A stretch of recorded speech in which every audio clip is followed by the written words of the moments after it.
Bismillahirrahmanirrahim. Assalamualaikum warahmatullahi wabarakatuh. Alhamdulillahirabbil alamin. Wassalatu wassalamu ala sayyidil awwalin wal akhirin. Imamil muttaqin wa qaidil ghurril muhajjalin. Habibi rabbil alamin sayyidina wa maulana Muhammadin wa ala alihi wa sahbihi wa man tabi'ahum bi ihsanin ila yaumiddin. Subhanaka la ilma lana illa ma 'allamtana innaka antal alimul hakim. Rabbi shrah li sadri wa yassir li amri wahlul 'uqdatam min lisani yafqahu qawli. Allahumma anfa'na bima 'allamtana wa 'allimna ma yanfa'una wa zidna ilman wa ikhlasan walhiqna bi ibadikas salihin. Allahumma inna na'udzubika min 'ilmin la yanfa' wa qalbin la yakhsha wa nafsin la tashba' wa da'watin la yustajabu laha. Asyhadu an la ilaha illallah nastaghfirullah. Nas'alukal jannata wa na'udzu bika minan nar. Allahumma innaka afuwun tuhibbul 'afwa fa'fu anna ya karim. Amma ba'du. Para sahabat, kaum muslimin dan muslimat dimanapun Anda berada, yang semoga kita semua senantiasa dicintai oleh Allah Subhanahu wa ta'ala. Alhamdulillah, kita bersyukur kepada Allah. Di malam yang ke-16 ini kita masih diberikan oleh Allah nikmat sehat walafiat, nikmat panjang umur, sehingga kita masih bisa melaksanakan ibadah puasa kita dan juga ibadah-ibadah yang lainnya. Mudah-mudahan Allah terima segala amal baik kita di bulan yang mulia ini. Allah lipat gandakan pahalanya dan kita diberikan keistiqamahan sampai akhir bulan suci Ramadan. Amin ya rabbal alamin. Para sahabat, kaum muslimin dan muslimat dimanapun Anda berada, kembali kita melanjutkan belajar kita dengan kitab Safinatun Najah dalam pembahasan fikih puasa.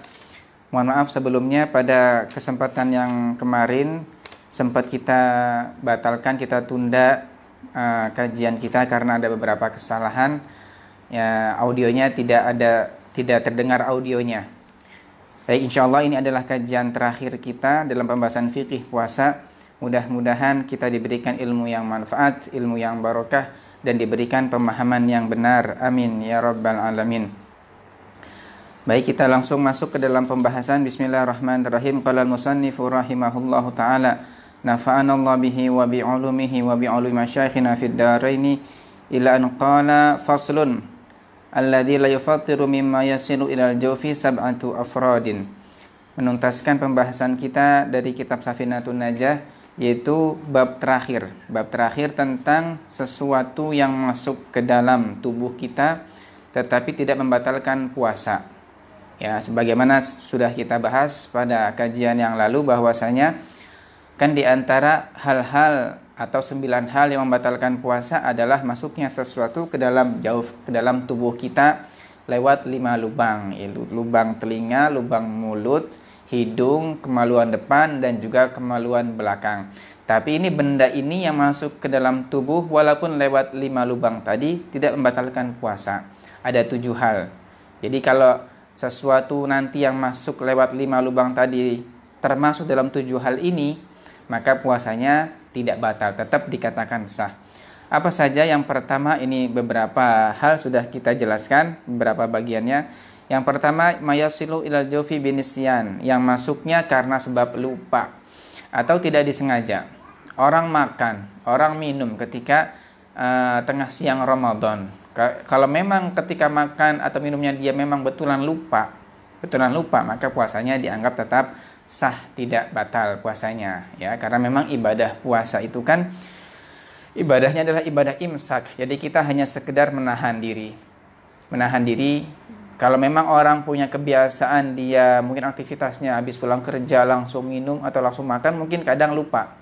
Jadi masih keingetan dengan kebiasaan sebelum bulan puasa. Jadi ketika memang betulan makan minumnya dalam keadaan lupa, maka puasanya tidak batal. Tapi nggak boleh dibuat-buat ya, orang tersebut harus jujur dengan dirinya.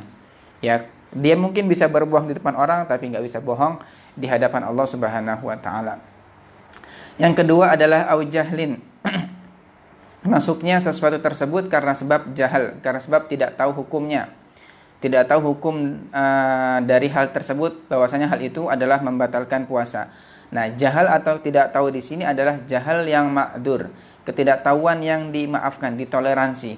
Siapakah yang disebut dengan jahil ma'dzur? Orang tidak tahu yang dimaafkan dapat dimaafkan, diudurkan, yaitu orang yang baru masuk Islam atau orang yang tinggalnya jauh daripada ulama. Ini dua golongan ini. Mu'allaf contohnya, seorang mu'allaf baru masuk Islam sehingga dia belum banyak belajar masalah hal-hal yang berkaitan dengan agama, apalagi masalah fikih puasa.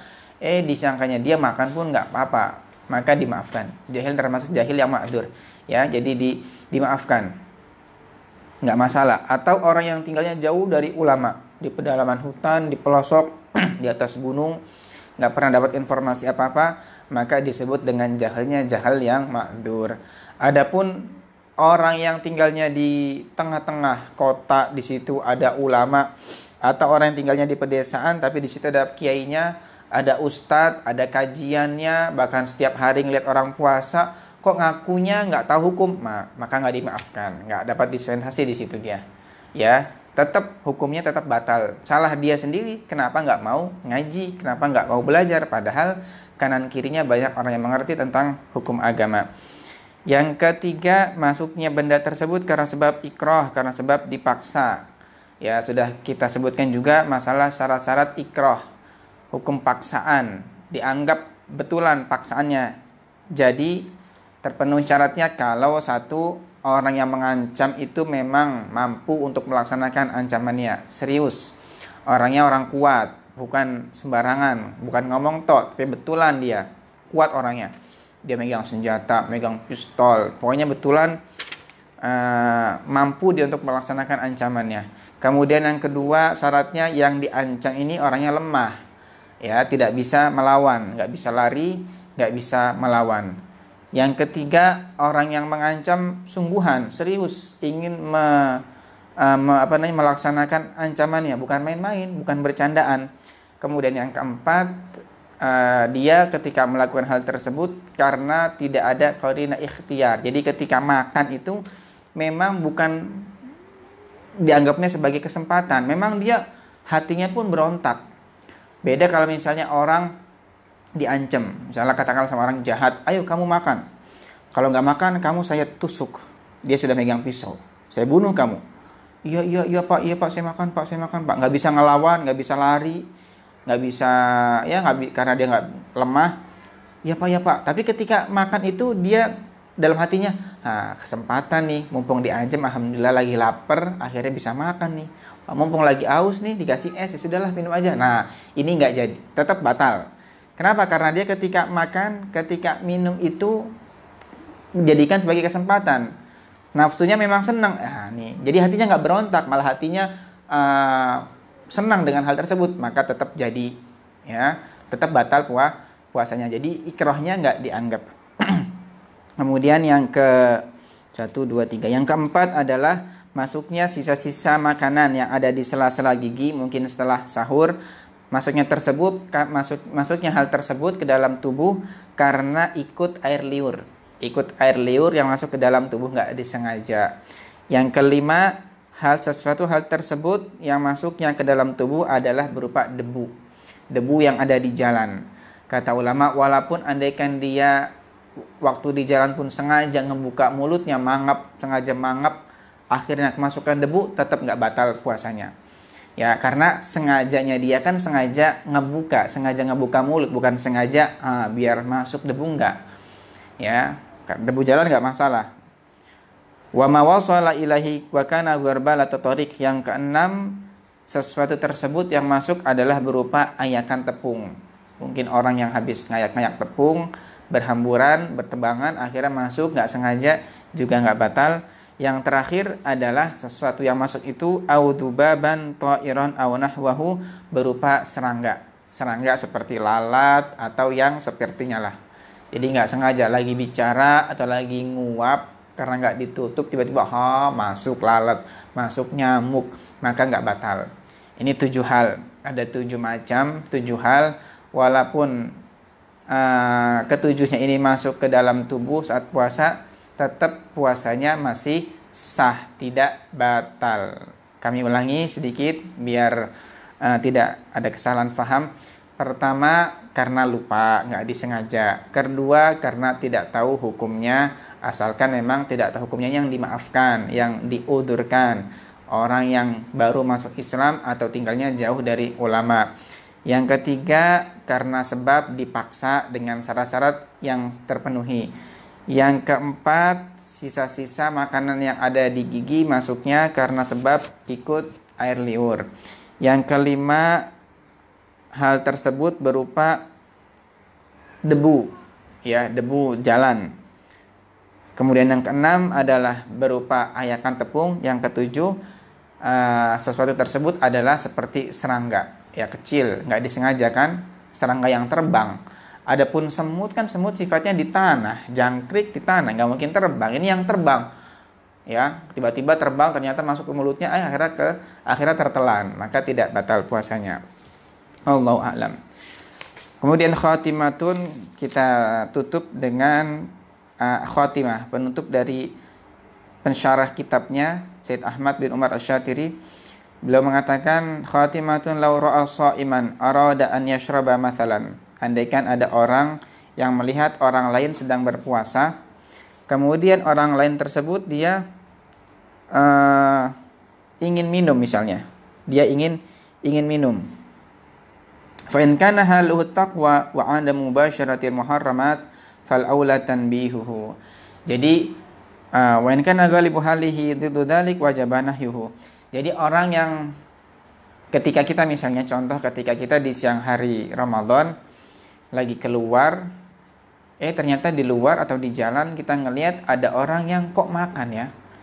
Ini kan bulan Ramadan, siang-siang kok makan dia.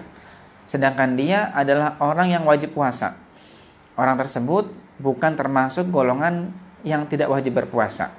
Kan ada 9 orang. 9 orang yang mereka tidak wajib berpuasa. Nah, orang ini nih nggak termasuk yang 9. Anak kecil bukan, orang gila bukan, musafir bukan, orang tua bukan, sakit bukan, apalagi hamil menyusui bukan, haid nifas juga bukan. Loh, tapi kok dia makan, ya? Ini orang wajib puasa nih. Nah, orang tersebut ada kalanya ada 2 kemungkinan. Orang yang model begitu tadi, yang siang hari kok sengaja sengaja makan, padahal dia orang yang wajib berpuasa, maka dia ada 2 kemungkinan kan. Pertama, bisa jadi dia ini orangnya lupa, mungkin lupa. Yang kedua, mungkin sengaja. Ya, kan bisa jadi kan, kemungkinan bisa lupa ketika makan itu. Yang kedua, bisa jadi dia sengaja. Nah, kedua kemungkinan tersebut bisa kita cirikan dari penampilan zahir. Kita nggak bicara masalah suudzon. Ini penampilan zahir, kan kita nahkum bizawahir. Urusan fikih syariat kan kita hukumi dengan zahirnya orang kan. Jadi jangan salahkan syariat, salahkan hukum ketika kita menghukumi secara zahir, padahal batinnya nggak demikian. Jangan salahkan, kita hanya menghukumi secara zahirnya. Jadi 2 kemungkinan tadi, imma dia bisa mungkin lupa, dia bisa mungkin sengaja, kan bisa jadi bisa diciri dari ciri-cirinya, dari sisi penampilan. Kalau kelihatannya dia orangnya orang baik, nggak ada penampilan orang jahat,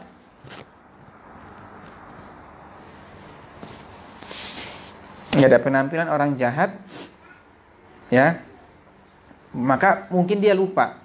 Maka kata beliau, kalau memang zahirnya dia adalah orang baik, dia bukan orang yang lagi bermaksiat, maka lebih utama kita untuk menegur. Artinya di sini kita tidak wajib menegur. Kalau misalnya bisa ditegur, mungkin dia lupa, ya, kita nggak wajib negur. Tapi lebih utama, lebih baik kalau ditegur. Kalau kita memang punya kemampuan, misalnya orang tersebut, misalnya yang ngelihat adalah orang tua, sedangkan yang dilihat adalah orangnya lebih muda, kan berhak seorang yang lebih tua untuk menegur yang lebih muda, yang lebih kecil, itu berhak. Atau yang dilihat adalah tetangganya sendiri, yang dia sudah biasa ngobrol, nggak ada sungkan-sungkan, ya ditegur lah kalau gitu. Tapi kalau sekiranya orang tersebut adalah orangnya itu kita nggak berani negur, apalagi mukul, negur pun nggak berani, kita nggak enak, malah takut dibalik dimarahin balik, maka ingat kaidah dalam mengingatkan orang lain, sebagaimana disampaikan oleh guru kita Buya Yahya, kebaikan tidak mesti lewat disampaikan oleh lisanmu. Jadi kalau begitu ya kita minta tolong. Minta tolong. Siapa yang kira-kira yang disegini sama dia?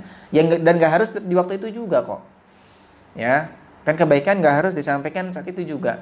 Mungkin nanti sampaikan ketika dia lagi ketika lagi misalnya dia minumnya pas siang bolong atau makannya. Nanti mungkin pas buka.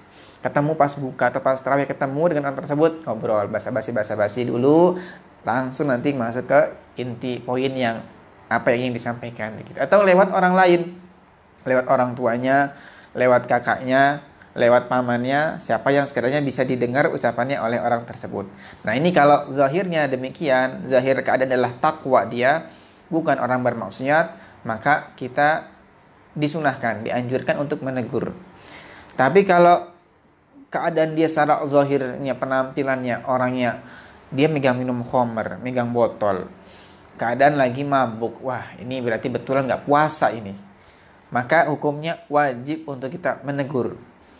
Ustaz nggak berani, takut saya ini kan orang jahat, nanti saya malah dipukul atau apa. Tadi kembali ke kaidah tadi, kebaikan nggak mesti disampaikan oleh lisanmu atau di saat itu juga. Jadi kalau misalnya kita ada kenalan, wah orang tersebut orang nakal, orang jahat, tapi saya kenal bosnya ya, lapor ke bosnya, nanti bosnya ngingetin.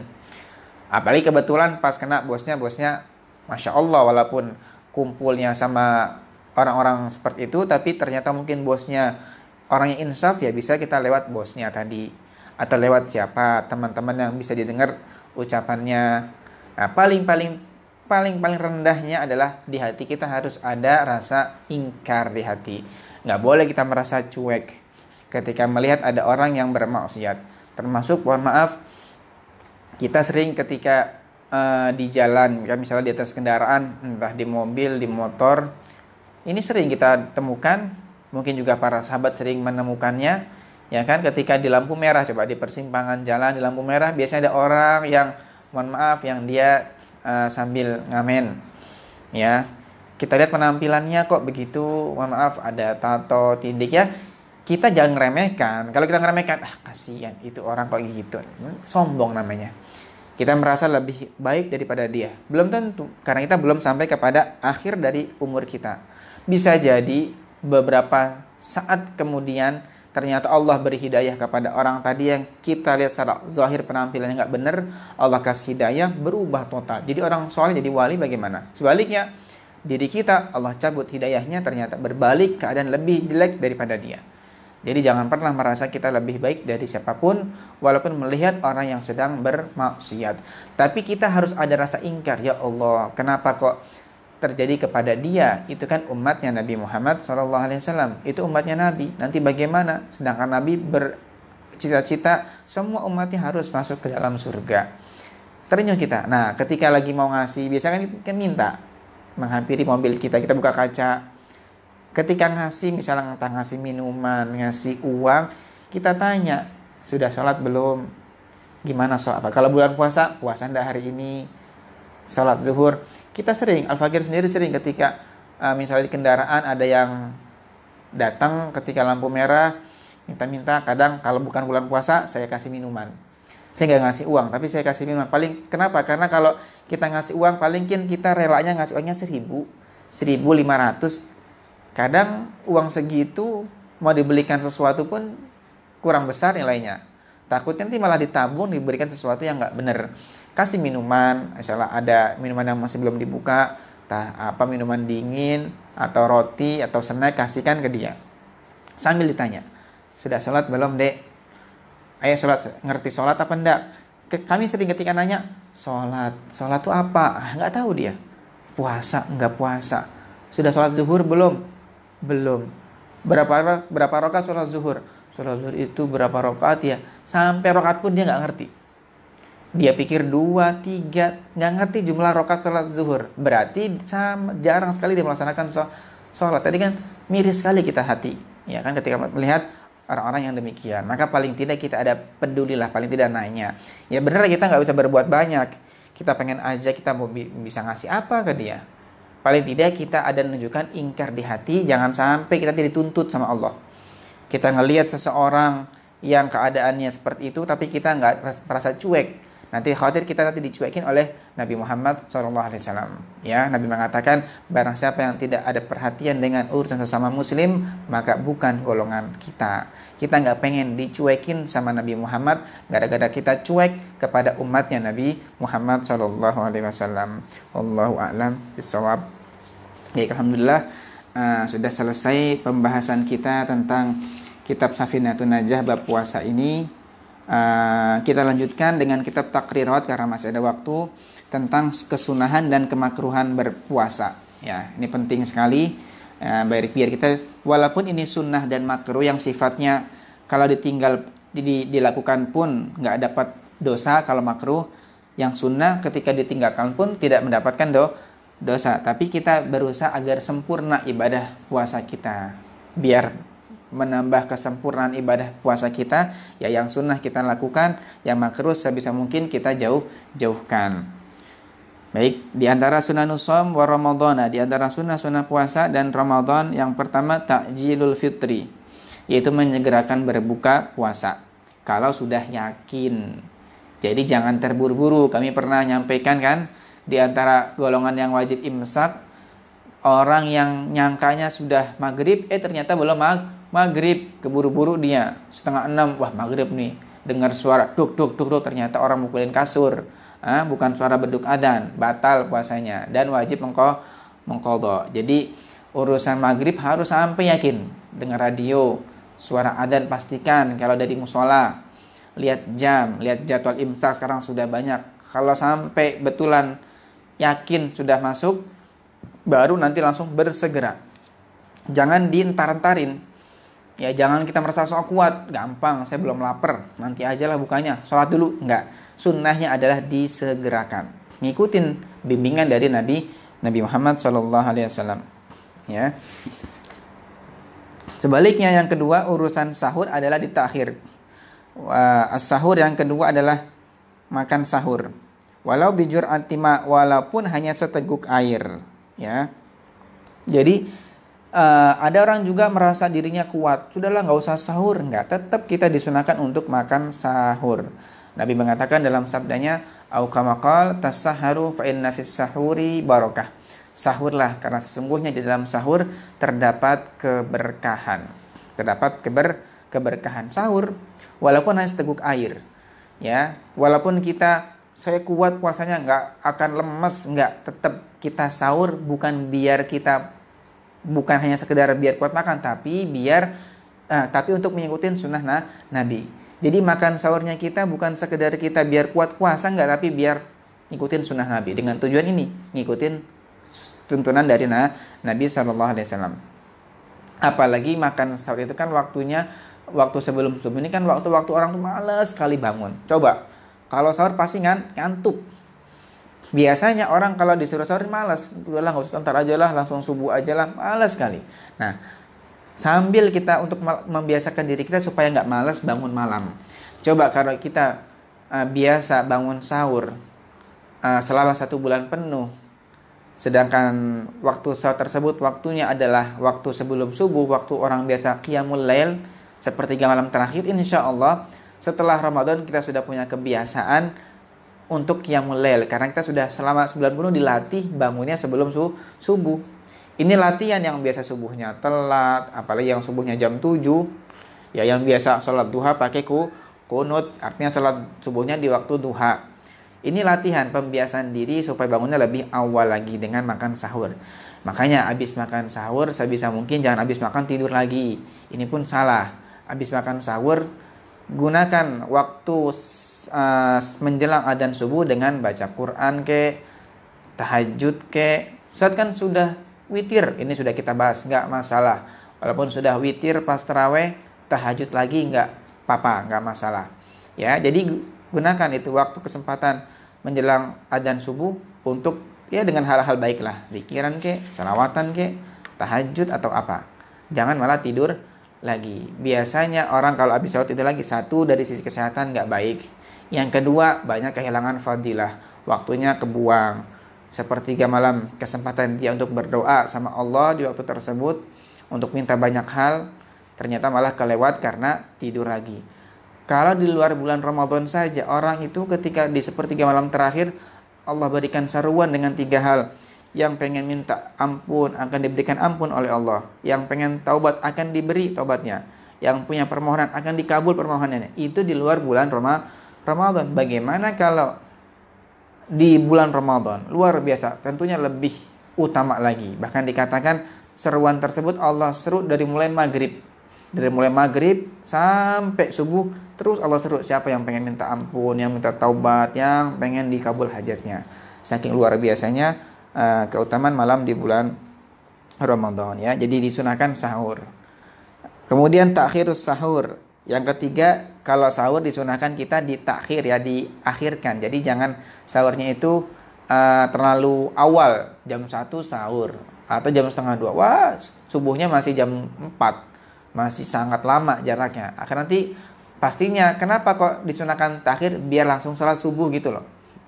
Ya, karena kalau sahur dari tengah malam jam setengah 1 sahur dia, nggak mungkin dia nunggu dengan sholat, kelamaan posisi tubuh lagi ngantuk-ngantuknya kan mata. Makanya kalau sahurnya terlalu awal, khawatir nanti tidur lagi. Kalau sudah tidur lagi, khawatir bablas subuhnya.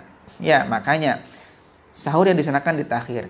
Misal jam 4 jam 4 subuh, ya mungkin sahurnya jam 3 atau setengah 3 sudah siap-siap masak-masak. Subuhnya setengah 5, kayak di kita nih di Cirebon setengah 5. Ya mungkin waktu yang tepat untuk mulai masak, nyiapin makan sore jam 3. Jam 3 siap-siap, jam 3 seperempat makan santai dulu, nurunin perut, nurunin nasi. Nanti gunakan sisa waktunya buat baca Quran, buat tahajud. Pas subuh adzan enak langsung sholat subuh. Tapi jangan tidur lagi. Ya, bagi yang bisa setelah subuh untuk terus melek, apalagi digunakan buat baca Quran, sholawat, hal-hal baik, gunakan. Ya, kenapa? Tadi satu dari sisi kesehatan juga tidak baik kita habis dalam keadaan perut penuh langsung tidur, nggak baik karena istilahnya metabolisme tubuhnya belum baik lah. Jadi pencernaannya nggak maksimal. Akhirnya nanti malah menjadi sisa makannya menumpuk menjadi lemak, nggak akan maksimal dalam pencernaannya. Kedua, juga banyak kehilangan keberkahan waktu karena dikatakan burika ummati fi bukuriha. Umatku, kata Nabi, diberikan keberkahan di waktu-waktu pagi harinya, di awal-awal waktunya. Ya, jadi disunahkan takjil, menyegerakan berbuka, makan sahur, kemudian mengakhirkan sahurnya. Ya, dalam hadis disebutkan la tazal ummati fi khairin ma ajjalul fitra wa akharus sahur atau kama qala. Ya, senantiasa umatku dalam kebaikan selama mereka menyegerakan berbuka dan mereka mengakhirkan sahur. Yang penting jangan mepet, jangan terlalu wah, Ustaz katanya kan sunnah mengakhirkan sahur. Akhirnya sahurnya misalnya subuh jam 4, sahurnya jam 4 kurang 10. Wah, mepet ini. Sudah masuk waktu imsak. Jangan mepet, nanti akhirnya makannya buru-buru, khawatir pas gelek adzan. Wah, sangat mepet, jangan. Kemudian yang berikutnya di antara kesunahan juga adalah berbuka al-fitru ala rutabin witron. Berbuka dengan menggunakan rutab. Kalau nggak, misalnya rutab. Kalau ada rutab, ya rutab. Rutab ini kurma muda. Sebelum menjadi tamar, itu rutab warnanya kuning biasanya. Sekarang sudah banyak dijual kan. Insyaallah sahabat pada tahu semuanya bagaimana jenis kurma rutab ini. Kurma rutab namanya. Tamar, kalau yang biasa kita lihat yang warnanya coklat, hitam tuh merah, namanya tamar. Tapi kalau masih muda yang kuning namanya rutab. Ini lebih manis lagi ya rutab. Kalau ada rutab disunahkan berbuka dengan rutab dengan jumlah ganjil 1, 3, 5. Ya. Kalau misalnya nggak ada rutab, maka fabusrin. Nih kurma berikutnya hampir jadi tamar, namanya busur. Kemudian kalau nggak ada tamar, kurma yang biasa kita lihat. Nggak ada kurma, air zam-zam. Nggak ada air zam-zam, air biasa. Nggak ada air biasa, sesuatu yang manis. Sesuatu yang manis. Hulwun wa halwa. Kalau hulwun ini sesuatu yang tidak tersentuh api. Madu, buah-buahan yang manis. Baru kalau yang terakhir, halwa adalah sesuatu yang tersentuh oleh api. Ya, jadi ini pun biar tidak ada kesalahpahaman kita di dalam cara berbuka. Kita kadang kalau sudah berbuka menunya berjejer. Ada kolak, ada es buah, ada es kelapa, es sirup, lawah, macam-macam ini. Semuanya nggak ada. Sebenarnya yang disunahkan itu tamar dulu, kurma dulu. Ya kan? Memang betul orang ketika sudah habis berpuasa sehari penuh kan tenggorokan kering. Haus sekali. Pengennya apa? Pertama kali diminum udah air dingin, ya kan? Air es dingin seger. Itu pertama kali yang pengen kita minum setelah menahan dahaga dalam waktu yang sangat lama. Pasti demikian. Orang kalau habis panas-panasan itu kan pertama kali cari apa? Air es dulu. Apalagi puasa, dari pagi sampai maghrib dia nggak minum air. Aktivitas banyak, aktivitas berat di siang harinya. Wah, yang dicari pertama kali adalah pasti air es yang manis pasti. Kelapa, es campur. Padahal yang disunahkan bukan demikian. Ini juga pendidikan buat nafsu kita. Puasa tujuannya kan untuk mendidik hawa nafsu kita. Nafsu itu sesuatu yang paling disukai adalah makan minum. Makan dan minum paling disukai. Makanya puasa itu menahan dirinya dari menahan sesuatu yang yang menjadi kesenangan hawa nafsu itu makan minum. Jadi kalau kita sudah terbiasa dengan sesuatu yang paling disenangi oleh hawa nafsu bisa menjaganya, maka yang lain pun insya Allah gampang. Makanya kalau habis berbuka, ketika berbuka, tahan dulu nafsunya biar menahan diri. Saya lagi pengen es, tahan dulu sunnah Nabi kurma. Enggak aus sekali nih, coba habis kita lagi aus-aus makan kurma, bagaimana rasanya? Seret tenggorokan, pasti seret. Ya enggak, coba sahabat nanti mungkin yang pengalaman atau mungkin besok praktekan yang biasa makan minum es ketika berbuka, minum es campur, es buah, es sirup, coba jangan dulu minum apa-apa, mulai dengan makan kurma 3 aja itu seret rasanya, berat sekali. Kita sudah nggak sabar pengen minum, tapi hendaknya dilakukan sebagai kesempurnaan. Ini nggak wajib, andaikan langsung es campur pun boleh, langsung sambal juga boleh, nggak masalah, apa aja boleh.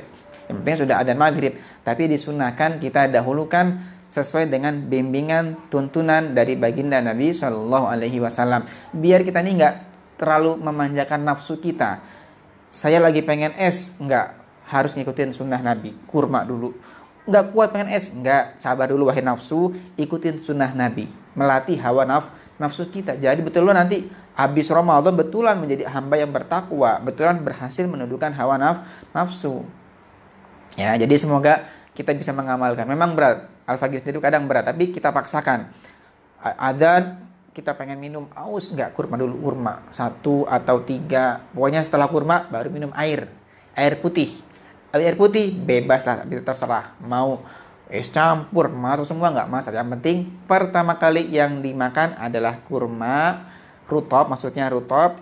Jika nggak ada rutob, maka busur ini jarang kita temukan. Nggak ada juga adalah tamar. Tamar ini kurma yang biasa kita dapatkan itu yang warna hitam atau coklat. Nggak ada kurma, air zam-zam ya, langsung air zam-zam dulu. Air zam-zam nggak ada, air biasa, air putih dulu bukanya. Saat saya pengen es, sudah depan es, nggak, ikutin sunnah Nabi, air putih dulu biar tunduk nafsu kita. Habis air putih baru sesuatu yang manis yang tidak tersentuh oleh api, buah-buahan yang manis atau madu atau sejenisnya. Baru terakhir adalah sesuatu yang disentuh oleh api, kolak, apalagi kolak, candil, bubur apa yang manis-manis, baru bakwan, gorengan dan seterusnya. Ya, ini ya, jadi melatih hawa nafsu kita. Jadi dahulukan sesuai dengan petunjuk dari Nabi SAW. Walaupun bukan wajib, tapi alangkah baiknya kita amalkan demi kesempurnaan sunnah puasa kita. Kemudian yang kelima di antara sunnah puasa adalah yang berikutnya, membaca doa berbuka sebagaimana diajarkan dalam hadis Nabi. Yang warid adalah zahabul dhama wa batalatil uruq wa thabatal ajru insyaallah. Tapi juga ada hadis, juga riwayat dari dalam Sunan Abi Daud disebutkan doa yang biasa kita baca, Allahumma lakasumtu wa bika amantu wa la rizqika aftartu. Ini juga disebutkan karena Nabi SAW kalau misalnya beliau berbuka, beliau membaca doa ini, Allahumma lakasumtu wa bika amantu. Allahumma lakasumtu wa bika amantu. Ditambahkan sama ulama kita diajarkan wa ala rizqi aftartu bi rahmatika ya arhamar rahimin. Dhahabal zama wa batalatil uruq wa thabatal ajru insyaallah. Ya, alhamdulillahilladzi, atau ditambahkan lagi alhamdulillahilladzi a'anani fasumtu wa razaqani fa aftartu.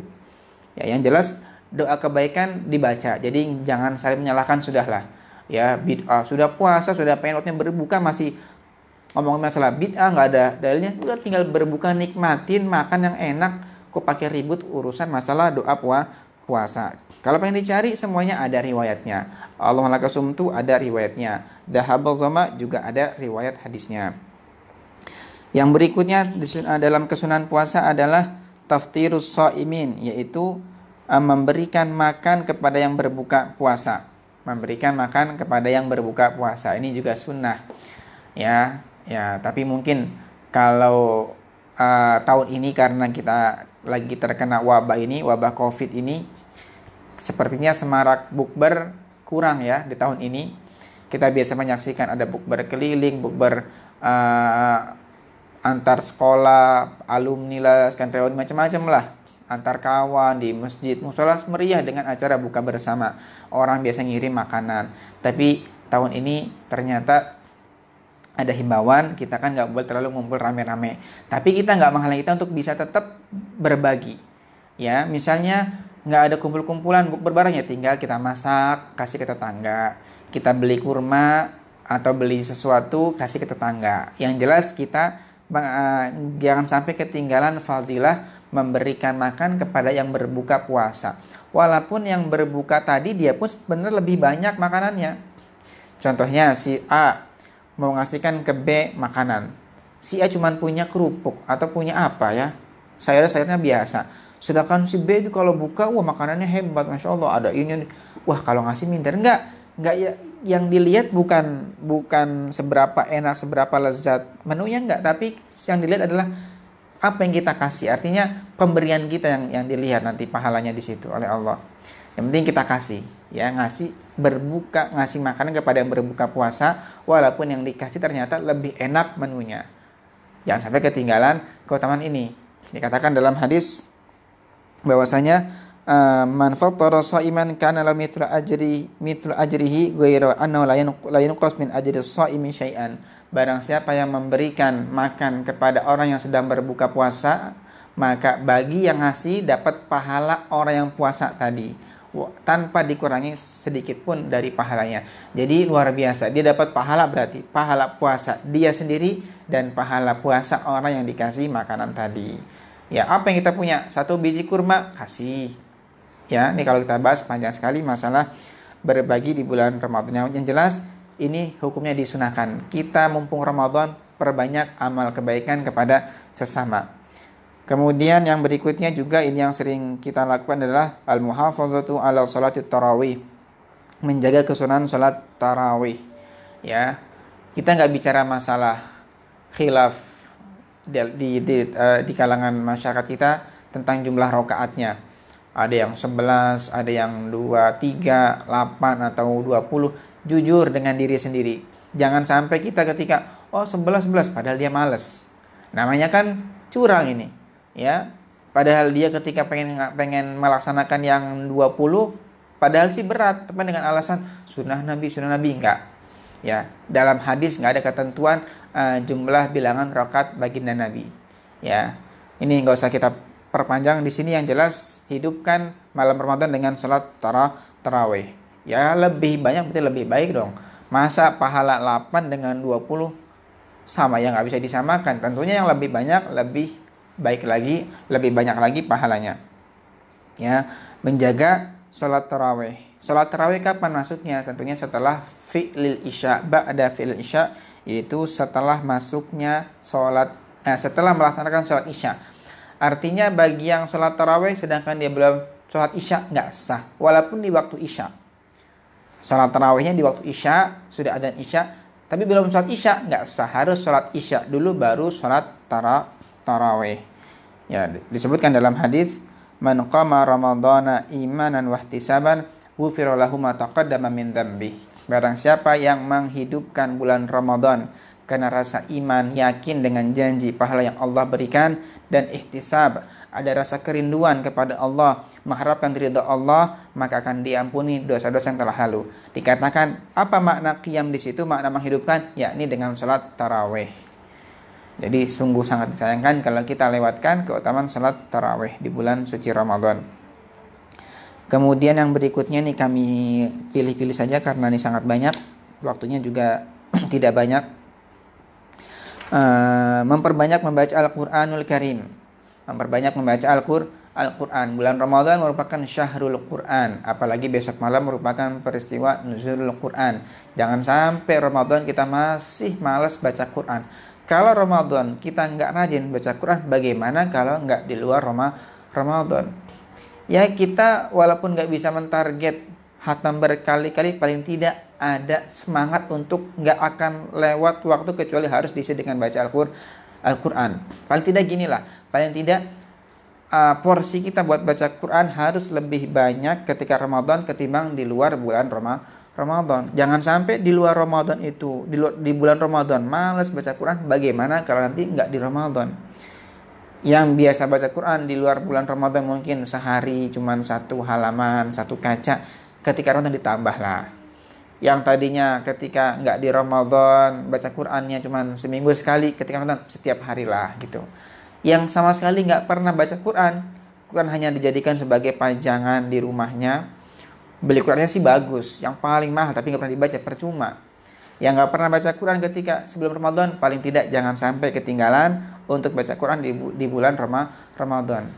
Kalau Nabi mengatakan pahala orang baca Quran setiap 1 huruf dapatkan 10 kebaikan, bagaimana kalau hal tersebut dilakukan di bulan Ramadan yang Allah lipat gandakan pahala kebaikan?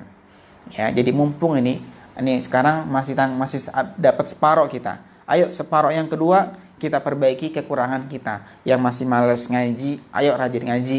Yang masih malas tarawih, ayo rajin tarawih. Yang masih malas berbagi, ayo kita ambil kesempatan untuk berbagi dengan sesama. Kemudian yang berikutnya, kita ringkas berikutnya adalah nanti ketika 10 terakhir, jangan sampai kita lewatkan dengan lebih giat lagi untuk menghidupkan malam-malam di 10 terakhir, khususnya di malam-malam ganjil. Karena disitulah ada harapan besar untuk mendapatkan malam Lailatul Qadar yang dikatakan oleh Allah khairun min alfi syahr, lebih utama ketimbang 1000 bulan.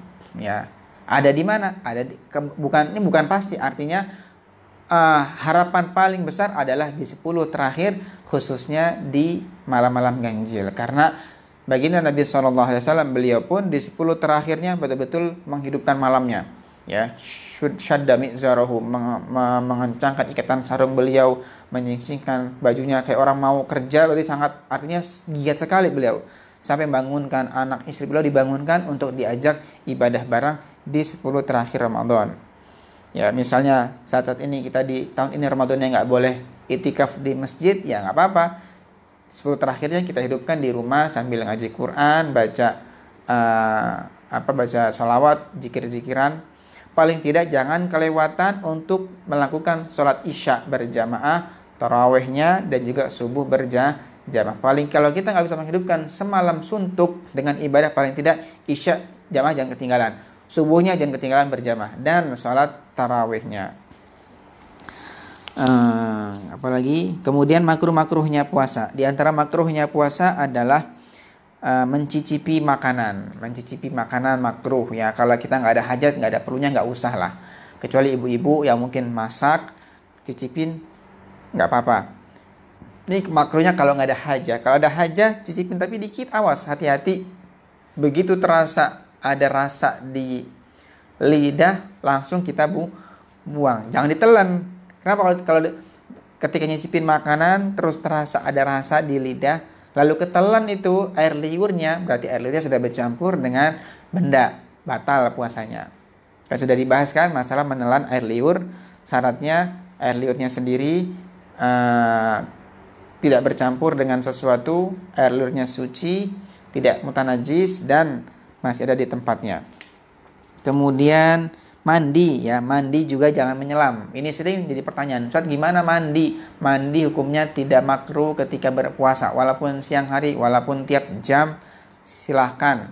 nggak makruh. Yang makruh adalah kalau nyelam. Tapi ingat, kalau mandinya tiap saat, ya hati-hati nanti kalau keseringan khawatir kemasukan air lewat telinga, lewat hidung, lewat mulut, nanti batal. Sudah kita bahas di dalam pembahasan masalah mandi, ya. Jadi kalau mandinya bukan mandi yang masyru', bukan wajib, bukan sunnah, ketika kemasukan air batal. Kemudian juga di antara makruhnya adalah memakai siwak di siang hari Ramadan ba'da zawal, setelah zawal, ya. Ini juga sudah kita jelaskan, termasuk juga sikat gigi. Sikat gigi atau bersiwak setelah zuhur hukumnya makruh. Kenapa makruh? Karena menghilangkan bau mulut kita ketika berpuasa. Sedangkan dikatakan dalam hadis la khalufu famis shaim atyabu indallah min rihil misik.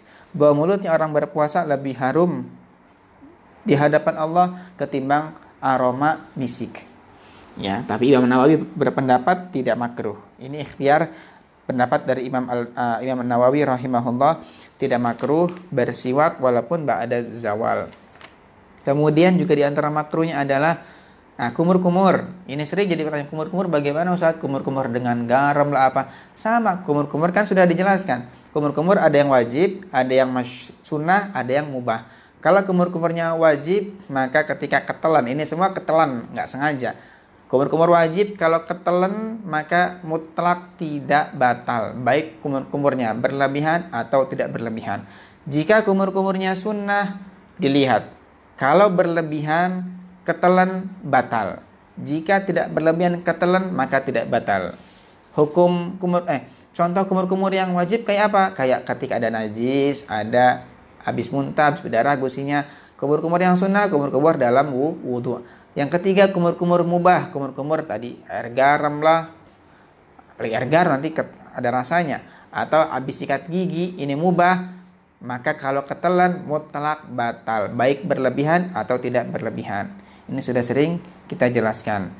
Dan yang berikutnya, mungkin yang terakhir adalah di antara yang makruhnya berpuasa, terlalu memperbanyak tidur dan terlalu kenyang ketika sahur atau ketika berbuka. Loh, kok makruh Ustaz? Iya, karena menghilangkan tujuan puasa. Tujuan orang puasa kan biar lapar, ya enggak? Kadang orang, saya sahurnya harus banyak makannya. Biar apa? Biar nggak lapar loh. Tujuan puasa kan biar lapar. Akhirnya kalau kakaknya nanti nggak hilang tujuan puasa, percuma dong. Kenapa harus lapar? Tadi untuk melatih hawa nafsu kita, biar tunduk, biar bisa kita kekang hawa nafsu kita. Puasa tidur toh. Kenapa tidur toh? Biar nanti nggak kerasa puasa, biar nggak lapar. Itu anak kecil. Ya, kalau yang udah gede jangan gitu. Ya, ketika puasa tidur toh biar nggak lapar, salah. Tujuan orang puasa memang biar terasa lapar, biar terasa lemes, biar terasa dahaga, biar ngerasain gimana susahnya orang lagi lapar. Sangat banyak hikmahnya di balik rasa lapar, dahaga yang kita rasakan saat berpuasa. Intinya orang tidur saja itu keutamaan, orang puasa diemnya aja dapat dianggap sebagai ibadah, apalagi kalau dia gunakan dengan amal-amal baik yang lain. Jadi sangat rugi kalau orang yang ketika berpuasa hanya dihabiskan waktunya hanya main game, hanya medsos, chattingan lah, apalagi dengan tidur. Gunakan mumpung hari-hari Ramadan kita ini, apalagi kita lagi wabah-wabah seperti ini, kita banyak di rumah, kesempatan kita nggak kemana-mana, gunakan waktu luang kita ya dengan baca buku belajar sholawatan, baca Quran, hataman, pokoknya hal-hal yang ada nilai kebaikannya. Ya, wallahu alam bishawab. Mungkin cukup kita akhiri sampai sini. Sebelum kita tutup, karena kemarin sebenarnya kami ingin menghadiahkan Fatihah buat guru dari guru kami, yaitu Abu Yazid Muhammad bin Ali Al-Maliki Al-Hasani. Beliau wafat di pertengahan bulan Ramadan, tepatnya di tanggal 15 Ramadan sekitar tahun 1425 Hijriah yang lalu atau 2005 Masehi yang lalu. Ya, sebenarnya pengen kita hadiahkan kemarin, karena berhubung ada kesalahan teknis, jadi kami batalkan kajian yang kemarin. Kita hadiahkan Fatihah buat beliau. Semoga Allah Ta'ala berikan kepada kita keberkahan dari beliau, dari ilmu beliau. Kita bisa meneladani akhlak dan budi pekerti luhur beliau.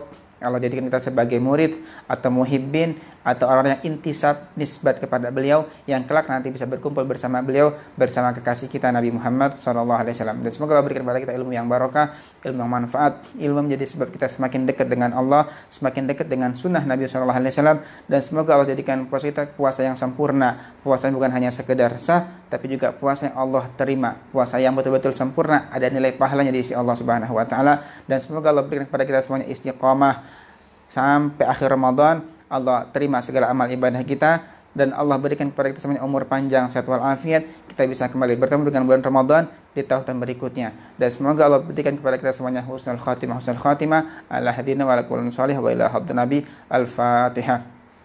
Bismillahirrahmanirrahim. Alhamdulillahirabbil alamin. Arrahmanirrahim. Maliki yaumiddin. Iyyaka na'budu wa iyyaka nasta'in. Ihdinas siratal mustaqim. Shiratal ladzina an'amta 'alaihim ghairil maghdubi 'alaihim waladdallin. Amin. Sekian dari kami kepada para sahabat. Mungkin kita akhiri sampai malam ini ya. Adapun nanti selanjutnya seperti nanti wallahu alam, apakah mungkin ada kajian-kajian dengan bab yang berbeda, nanti insyaallah kami akan update status di Facebook kami. Adapun untuk fikih puasa sudah kita akhiri sampai malam ini.